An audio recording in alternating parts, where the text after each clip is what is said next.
3부 이 시간은요, 엄경아 신영증권 연구위원님과 함께 보도록 하겠습니다. 어서 오세요. 네, 어서 오십시오. 반갑습니다. 네. 아, 보고서 제목이 십자가를 진 것 같아요.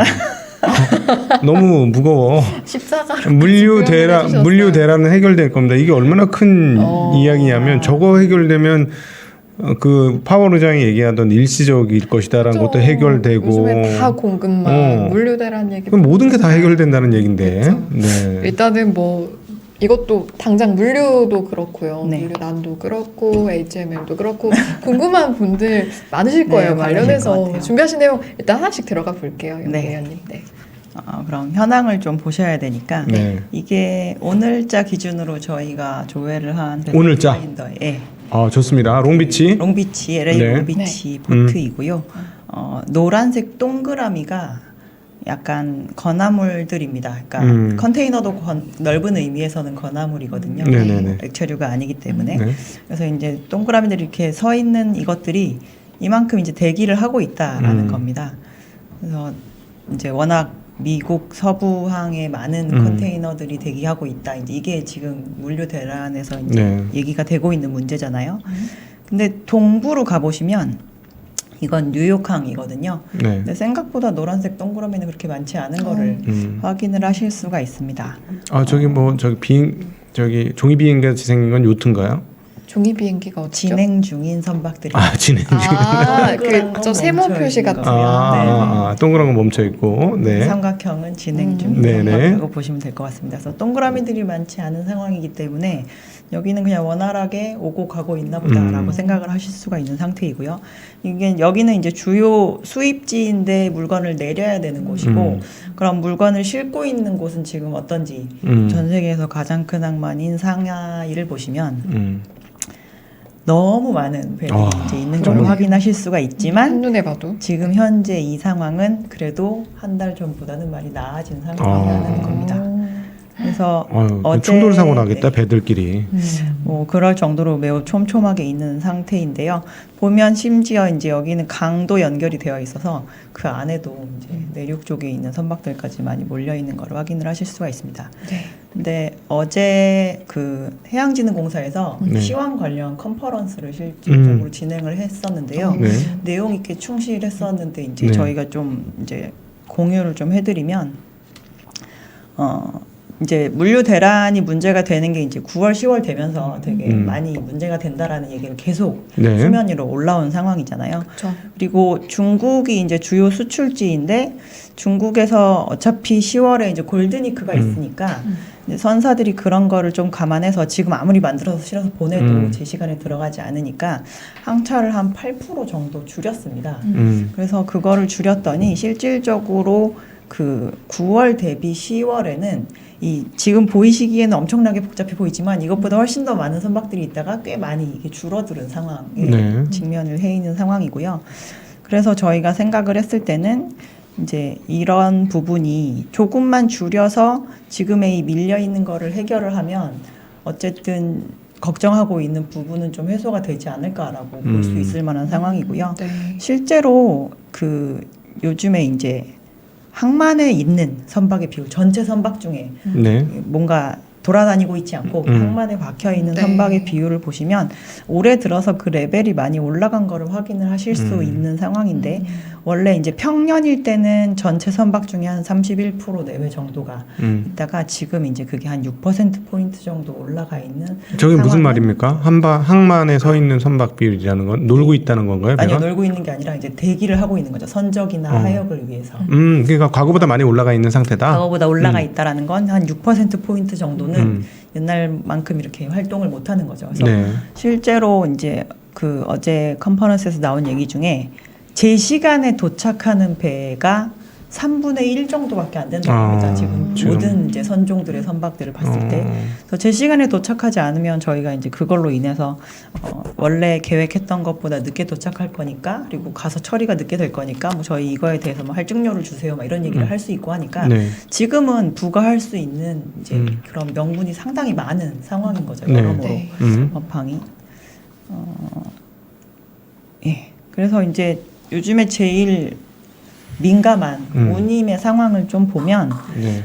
10월 들어서 컨테이너 운임 지수의 이제 가장 스팟 운임에 해당하는 SCFI가 어쨌든 폭락은 아니지만 강보합 정도 수준이면서 조금씩 밀려나고 있는 상황입니다. 네. 원래 지금이 이제 가장 성수기의 끝판왕에 해당하는 기간이거든요. 왜냐하면 홀리데이 시즌 이전에 이 화물들이 도착을 해야 되기 때문에 그 도착이 가능한 거에 대해서 운임은 얼마든지 줄 테니 이제 물건을 좀 실어주세요라고 항상 이맘때쯤이면 그렇죠. 그때가 이제 그런 시즌이긴 한데 이게 어차피 그렇게 해가지고 가도 옛날에는 뭐 하역을 하는데 며칠 안 걸리고 다시 내륙으로 바로 가고 이게 되는데 지금은 가서 막 한 달 대기해야 되고 이러니까 지금 잘 해서 보내도 그 원하는 시즌에 물건이 도착하지 않을 가능성이 이제 생기게 되는 거죠. 그래서 이제 지금은 더 많은 항차를 놔가지고 회전율을 많이 높여야겠다라는 그런 생각은 조금 덜 하고 있는 상황이 됐고요.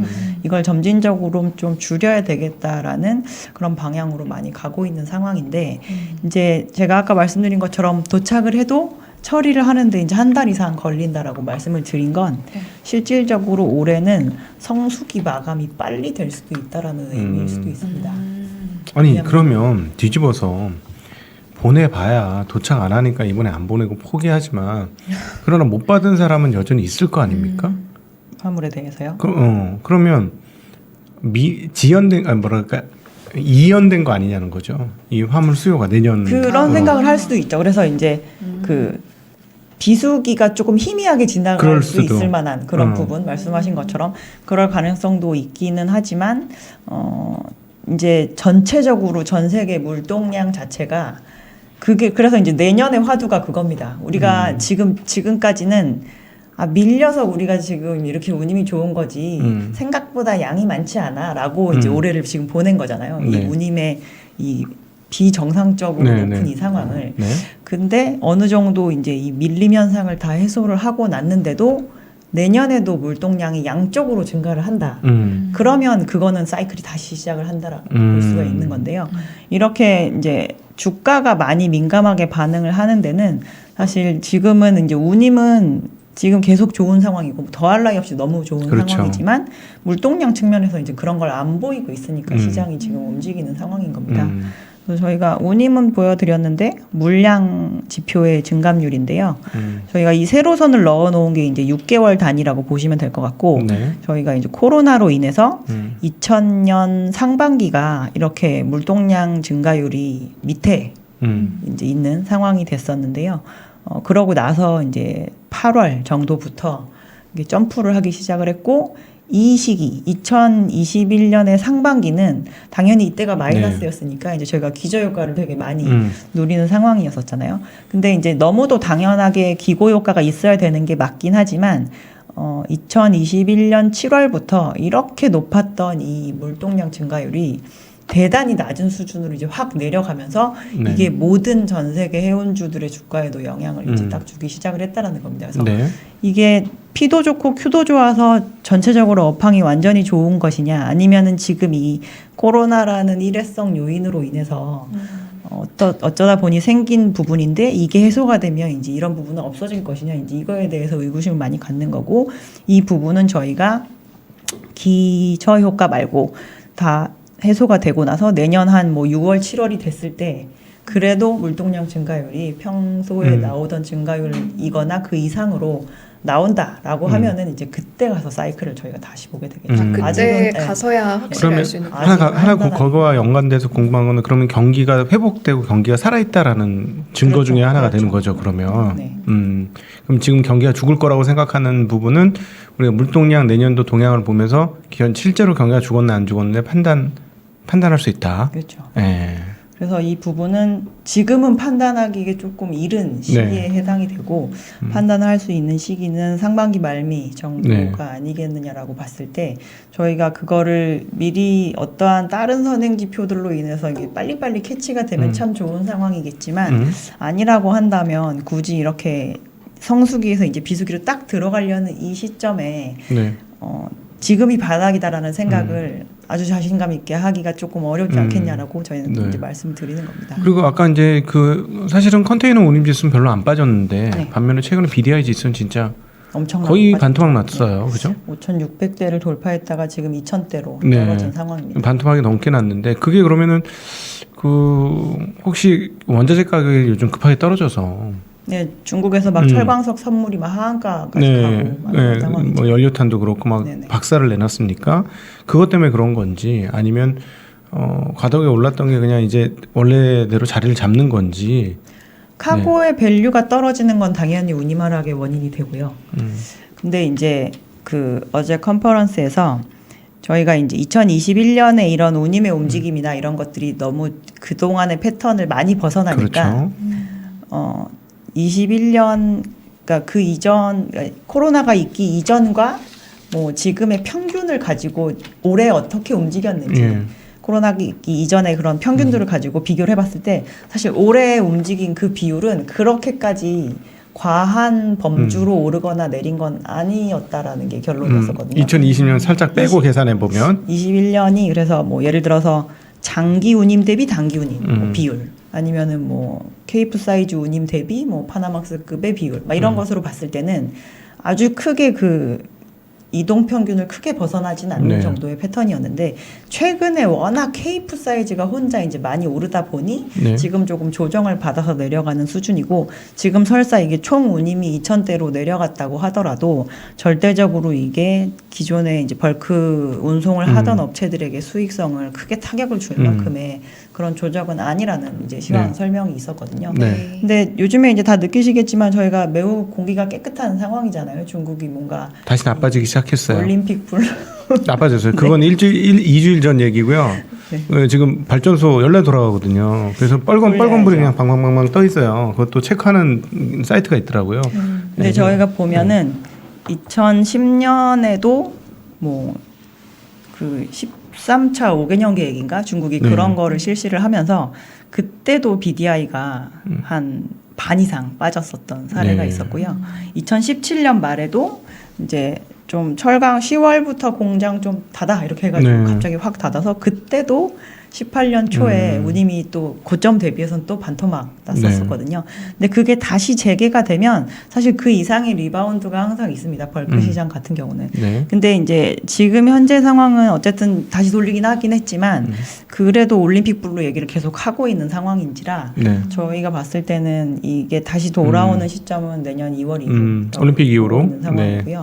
그때까지는 조정은 어쩔 수 없는데 이제 원래 1, 2월에 오려던 그 조정이 조금 빨리 온 상황이다. 그래서 벌크가 됐건 컨테이너가 됐건 네. 올해는 비수기가 좀 빨리 오고 그게 해소가 돼야 되는 끝 시점에 저희가 다시 보아도 그렇게 무리스럽지 않은 시황 정도라고 생각을 하는데 이제 이 조정이 여기 이렇게 조정받고 다시 리바운드를 하기가 어려운 상황인지 아닌지는 저희는 이제 선종에 따라서 조금 다르게 생각하는 편이고요. 벌크는 펀더멘털이 이제 훼손이 되지 않은 상황이라고 보기 때문에 더 큰 리바운드가 있을 거라고 보지만 이제 상대적으로 저희는 컨테이너에 대해서는 조금 공급 부담도 있고 아직까지 내년에 물동량 자체가 이제 우량한 수준으로 다시 올라올지에 대해서 조금 의문이다라고 보는 상황입니다. 사실 오늘 주제가요. 해운주마당 무엇을 보고 잡을까 이거거든요. 네네. 뭘 봐야 돼요?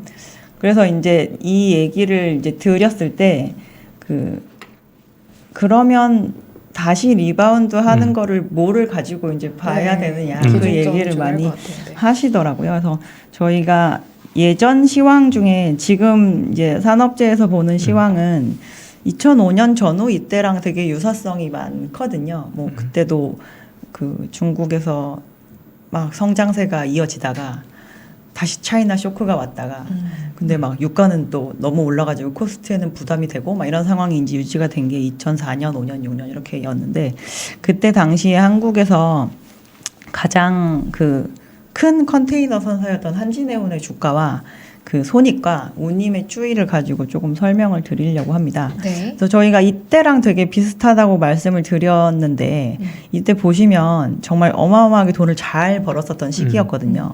근데 그 뒤에 이제 물론 주식 시장이 엄청나게 좋긴 했지만 이 단순히 이 해운 업체들의 손익으로만 보면 2007, 8년이 그렇게 옛날만큼 돈을 잘 벌지는 않았는데 주가는 그때보다 훨씬 더 많이 갔던 거를 확인을 하실 수가 있습니다. 네. 물론 그 절대적인 운임치로 보면 4, 5, 6에 좋았던 수준을 이제 회복을 하기도 했었는데 이때는 이제 코스트에 대한 그런 우려 부분이 좀 많이 반영이 됐는데요.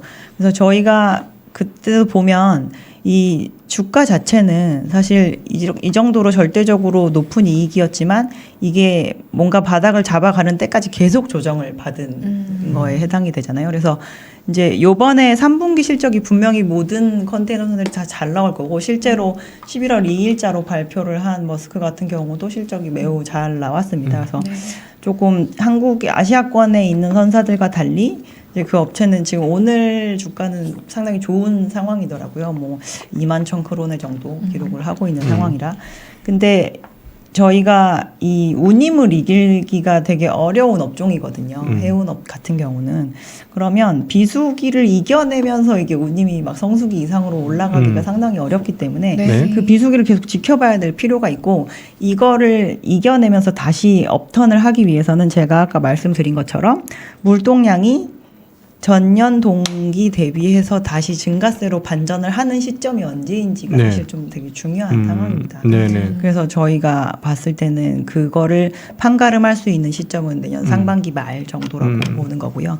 그 이전까지는 계속 기고 기저 효과가 많이 섞여 있는 상황이라 조금 보기 어렵지 않겠나라고 생각을 하고 있습니다. 아 지금 그래도 고구마를 먹은 지금 속이 되게 답답한데 이 물류 적체 상황을 보면 이 물류 적체 상황이라는 게 그야말로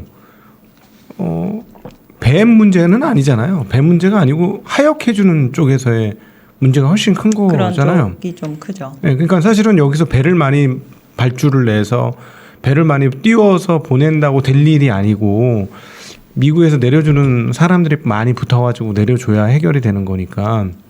오히려 지금 더 열심히 보내려고 지금 그나마 성수기일 때 열심히 보내면 더 적체가 다시 심해져가지고 네. 해소가 안 되기 때문에 오히려 물류 대란은 더 과속화될 수가 있습니다. 음. 근데 노동자들이 미국에서 이제 현지에서 돌아오는데 저희는 시간이 분명히 걸리는 문제라고 보긴 하지만 이 인건비 쪽으로 해서 이제 지원하는 부분이 이제 그쪽에도 종료가 되고 이제 돌아오고 있는 과정에 해당이 되잖아요. 그래서 저희는 이 부분은 어느 정도 뭐 지금 이 비수기 안에 다 해소가 네. 되지 않겠느냐라고 보고 있고요. 궁극적으로 이 성수기 비수기 정도에 저희가 이제 비수기가 되고 왜 해결이 될 거라고 보냐면 아까 그 골든 위크의 한 8% 정도만 그 줄였음에도 불구하고 줄어드는 척수가 거의 막 280척대 후반에서 180척대로 줄어드는 것으로 저희가 그 파악을 하고 있거든요. 근데 실질적으로 비수기가 되면 거의 한 30% 정도 줄입니다. 저희가 뭐 예를 들어서 한 130번 보내던 항차를 뭐 줄여가지고 뭐 한 8, 90번 정도만 보내는 식으로 해서 그렇게 많이 줄이는데 이게 거의 전 세계 얼라이언스들이 다 그런 정도 수준으로 줄이거든요. 뭐 네. 많이 줄이는 데는 30%대, 적게 줄이는 데는 20%대. 근데 당연히 이제 홀리데이 시즌에 어차피 도착을 하지 않을 거니까.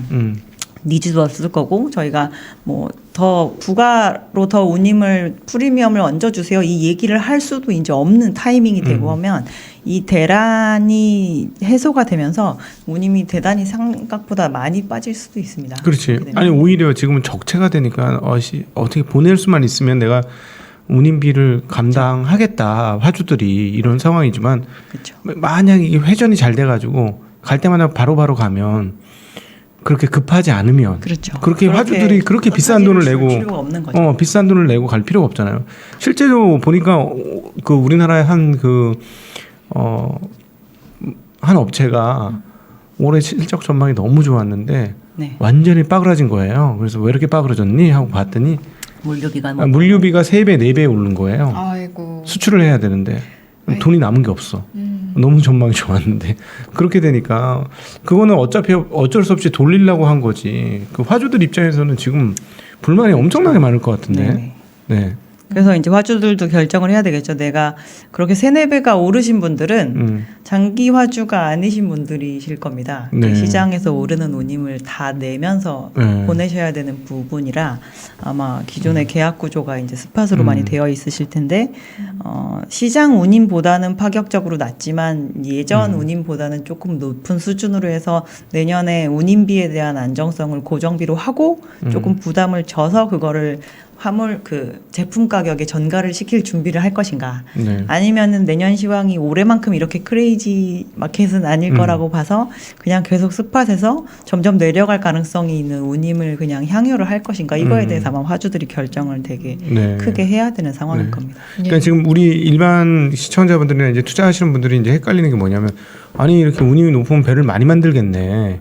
근데 사실은 올해 만들고는 있지만 많이 이제 수주가 점차 많아지고는 있지만 운임 높아진 거에 비해서 그 조선으로의 그 발주가 그렇게 호쾌하지는 않은 거죠. 발주는 실질적으로 가장 그 많이 오른 컨테이너 시황은 역사적으로 가장 많은 발주가 일어난 발주는? 상황이고요. 2023년에 역사상 가장 많은 컨테이너선이 인도가 될 예정입니다. 네. 다만 그게 이제 22년이 아니기 때문에 네. 22년 시황에 대해서 마지막 좋은 시황이 이어지지 않겠느냐라고 이제 생각들을 하시는 거고요. 근데 지금 배가 많다고 해결되는 게 아니지 않지 않습니까? 물류 내려주는 걸 못하는 하차를 못 해주는데. 돌아오면 근데 이거는 해결될 부분이고 비수기에 한번 이 렉을 풀어주면 저희는 금방 해소가 될 거라고 보고 있고요. 저희가 이전에도 많이 출연해서 말씀을 드렸지만 이게 성수기에 초입에 2번 사고가 난 거잖아요. 2년 연속으로 이랬던 적이 없거든요. 네. 그러니까 코로나 때문에 4월에 물량 엄청 빼고 네네. 그리고 수혜주나 막혀가지고 네, 또 네. 그때도 4월에 또 조절을 하고 이제 그거를 2번을 하다 보니 정기적으로 계속 왔다 갔다 해야 되는데 2분기에 응당 옮겨줘야 되는 그 양을 못 옮기니까 그게 3분기에 영향 주고 4분기에 영향 주고 하는 건데 네. 이제 그 부분이 원래 비수기 가면 한번 해소되고 그 내년은 어떻게 우리가 운영을 할까 이거를 결정을 해가지고 이제 서로 항차 조절하고 이렇게 네. 하는 거거든요. 근데 이제 그걸 해놓으면 4월에 사고가 나고 해놓으면 4월에 사고가 나고 하니까 그러게요. 2년의 누적분이 지금 이제 운임에 반영이 되어 있는 거죠. 그러니까 예를 들어 올림픽대로에서 여의도에서 저 하남까지 가야 되는데 차가 사고가 나서 원래 차 안 막히면은 30분이면 가는 길을 그러니까요. 차가 사고가 한 2-3대 났어. 집에 못 가. 밤새. 엄청 걸리죠. 밤새 못 가고 그냥 갇혀 있는. 아니면 강원도에서 올라오는데 눈이 와서 고속도로에 막혀서 차가 못 와. 이런 분위기라는 상황인 거잖아요. 상황이죠. 네. 네. 그게 이제 하필이면 2년 연속 있었던 네. 원래 없는. 그러니까요. 다시 이런 일이 없을 정도로. 만약에 상황이었는데. 내년 뭔가 3월에 또 사고가 난다 그러면 아이고. 네. 그때는 뭐 희망을 음. 감당할 수 없을 수도 있을 것 같아요. 네. 지금 해운수를 들고 계신 분도 있을 거고 아니면 이제 관심 가지고 지켜보는 분들도 있을 텐데 종목별로도 좀 준비해 오신 내용이 있을까요? 그냥 질문을 하시면 제가 답변을 드리려고 한 상황인데요. 이제 제일 궁금하신 건 아무래도 HMM이실 것 그쵸. 같은데 네. 이제 HMM의 주가의 고점은 MSCI 지수 편입 얘기가 나오면서 이제 5월에 형성이 됐었었고요. 그때는 이제 이건 수급적인 문제라서 뭐 시가총액을 별로 고려하지 않고 이제 많이 들어온 것 같고 이제 주가가 꺾이는 요인이 처음 발생을 한 건 6월 29일에 이제 전환할 수 있는 권한이 만기가 되었던 그 전환 사채가 네. 처음으로 전환이 됐고 이제 요번 같은 경우도 또 영구 전환 사채가 또 전환이 되기로 이제 결정이 되면서 물량이 빵빵 터진 거죠. 이 희석 가능한 주식수에 대해서는 이제는 다 인정을 해야 되지 않느냐라는 것 때문에 좀 많이 조절이 있었던 것으로 보이고 있는 상황입니다. 그래서 네. 지금 현재 4억 주인 상황에서 한 10조 정도의 시가총액을 유지를 하고 있는데 만약에 이제 10억 주 정도이면 이제 한 25조 정도의 시가총액인 거잖아요. 네. 그래서 지금은 이제 글로벌 캐파 대비해가지고 그 가장 상단에 있는 머스크라는 회사의 시가총액을 이제 보면서 갈 수밖에 없는 상태이고요. 그렇죠. 네.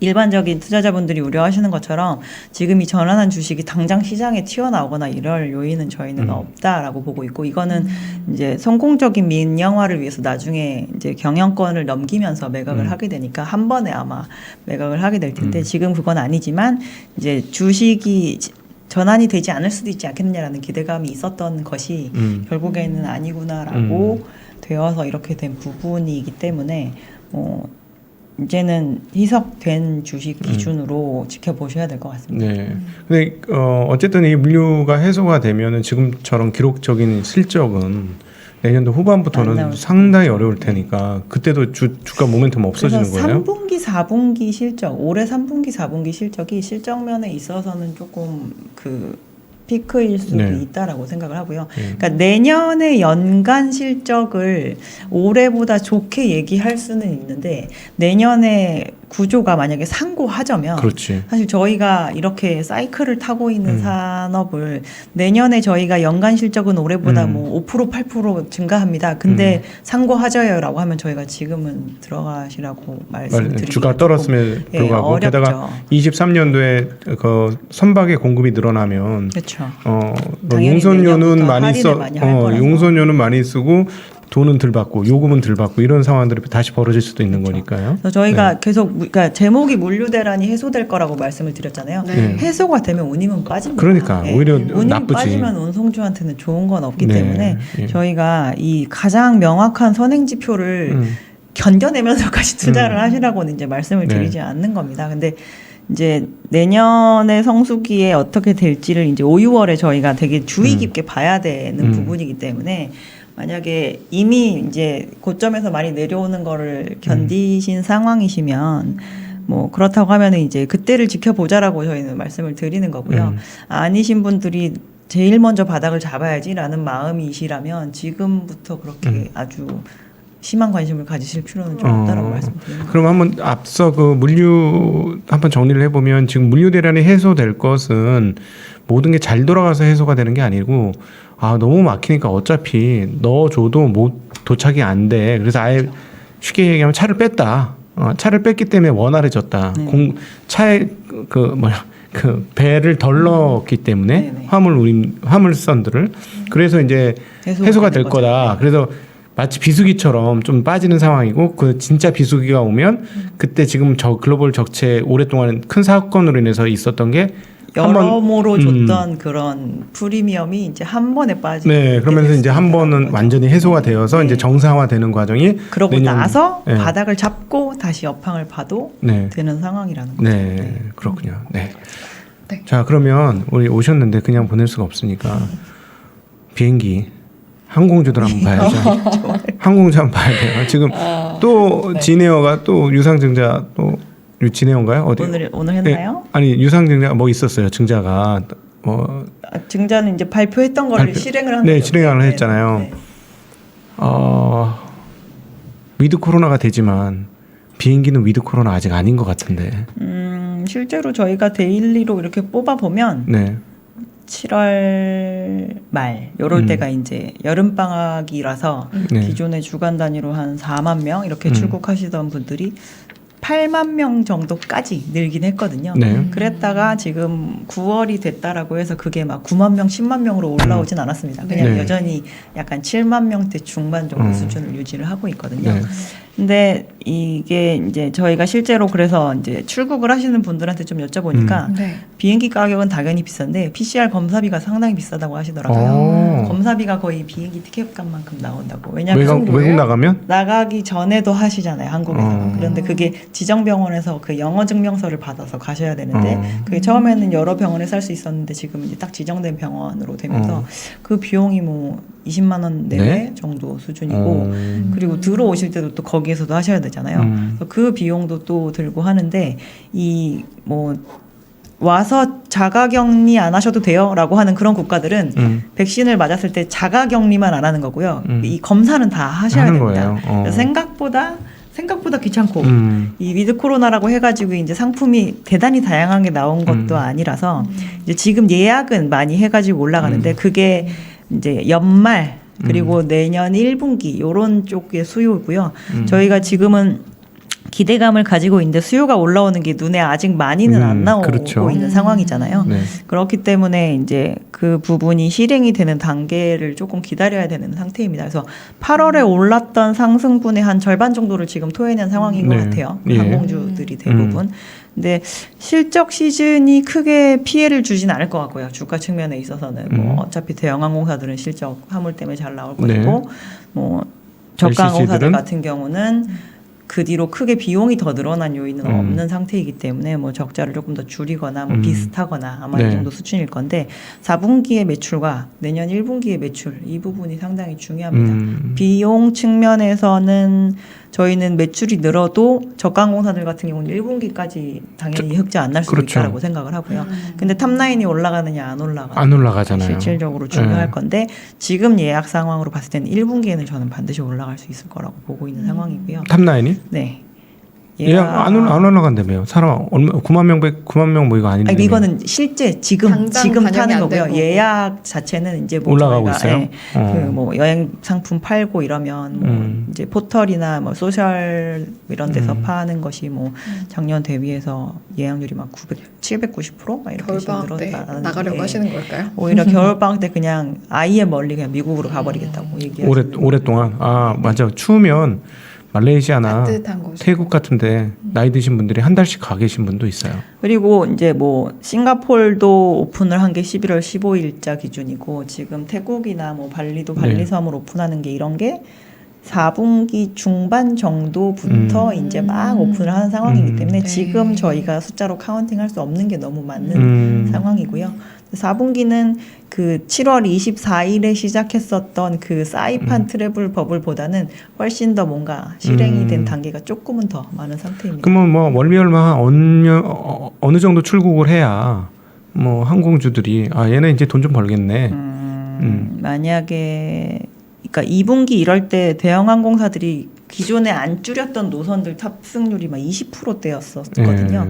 근데 그거 대비해서 옛날보다는 이제 비싼 가격에 티켓을 팔고 있으니까 BEP 정도 수준이 얼마일까를 생각을 해보면 한 50%대만 돼도 저희가 봤을 땐 BEP가 탑승률 50%? 될 것 같아요. 근데 이렇게 항공사들이랑 좀 이렇게 접촉을 해보면 뭐 대형 항공사들은 그 안 났던 노선을 막 4분기가 된다고 파격적으로 막 늘릴 이런 생각이 없습니다. 네. 그냥 기존에 지금 운영을 하던 그러니까 노선만? 코로나 중간에도 중단을 하지 않았던 노선을 탑승률을 더 채워서 수익성을 어느 정도 올려놓는 게 그 타겟이라고 한다면 기존에 2분기 정도에 나왔던 수요 대비해서 한 2.5배 정도 수준이라고 하면 실질적으로 그 정도의 tab승률이 될 수도 있다라는 얘기겠죠. 그러면 4만 명대였던 것이 10만 명? 10만 명 정도가 된다라고 하면 그 사이에 이제 공급을 아예 안 늘린다라고 하면 네. 그러면 숫자가 좀 바뀔 수도 있겠다 이제 생각을 저희가 해볼 수 있을 만한 상황입니다. 근데 LCC는 좀 더 있어야 되지 않아요? LCC는 이제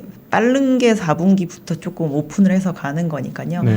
근데 LCC는 오픈을 해서 옛날보다 많이 탄다라고 해도 뭐 어찌 되었건 이제 수익성에 대한 부분이 나오기 시작을 하면 또 네. 머리가 아파지거든요. 수익성이 빨리 턴어라운드를 하지 않을 거기 때문에. 그렇지. 그리고 대형 항공사들보다 탑승률이 더 높아야 수익이 납니다. 아무리 그 풀 프라이스로 판다라고 해도. 네. 그래서 거기는 이제 완전히 없는 상태에서 늘어나야 되는 거니까 이제 2.5배가 아니라 더 많은 배수가 그러니까요. 늘어야지 가능하겠죠. 그래서 만약에 1분기가 뭐 20만 명 정도 됐다. 뭐 주간 단위로. 네. 그렇게 되면 저희가 예전 평년 대비해서는 한 7분의 1 수준 정도밖에 안 되는 거거든요. 그렇게 된다라고 주간에 하면 140만씩 나갔어요? 네, 150만 명, 170만 명 이렇게. 대단하네. 네. 지금 그 모든 수요가 제주도로 가고 계시지 않습니까? 그러니까 지금? 제주도 난리 기회가 나. 미어 터져요. 네, 네. 김포공항이 아주 난리가 났더라고요. 요즘에 울릉도가 뜨잖아요. 이제 미지예고서 가야 되거든. 아니 네. 근데 진짜 그냥 곳곳이 다 지금 포화 상태인 것 같아요. 네. 네, 이제 강원도도 막 동네 난리 곳곳이. 났어요. 네, 제가 주말마다 확인하거든요. 차가 엄청나게 많이 막히고 있어요. 강원도 같은 데도. 네. 그래서 그런 부분을 이제 해소를 하면서 드디어 여기를 이제 안 가도 되니까 다른 데를 간다라는 게 이제 뭔가 터지는 수요가 보이려면 20만 명 정도를 만약에 1월에는 방학 시즌이기도 하니까 보인다라고 하면은 이제 그때는 아마 주가도 다시 반응을 하지 않을까. 연말 연초를 좀 주목해서 봐야겠네요. 이렇게 해운주 그리고 항공주에 대한 부분까지 짚어봤는데 혹시 이제 마무리하려고 하는데 못 하신 말씀 있으실까요? 아니요, 저희는 다 한 것 같네요. 못 하신 질문 있으십니까? 거기 지원금 받잖아요. LCC들 그 고용 지원금. 네네. 네. 그거 이제 곧 끝날 거 아닙니까? 그게 매번 끝날 때쯤 되면 다시 연장되고 다시 연장되고 이거를 반복을 하고 있고요. 이제 플라이트를 다시 띄우기 시작하면 아무래도 조금 줄어들 건데 실질적으로 이 고용 지원금은 거의 대다수가 대한항공으로 갔고요. CC에 있는 쪽들은 그런 고용 안정 자금은 그렇게까지 많이 지원받지 않았습니다. 네. 어쨌든 그러면 뭐 주간 단위로 20만 명 이상의 출국자들이 비행기 탑승자들이 생기는 게 회복의 기점이 될 거다라고 대충 이렇게 우리가 러프하게 좀 생각을 하고 있으면 되겠네요. 네네. 네, 그러면 여기까지 듣도록 하겠습니다. 3부는요. 엄경아 신영증권 연구위원님과 함께 봤습니다. 고맙습니다. 네, 감사합니다. 네, 감사합니다. 들었습니다.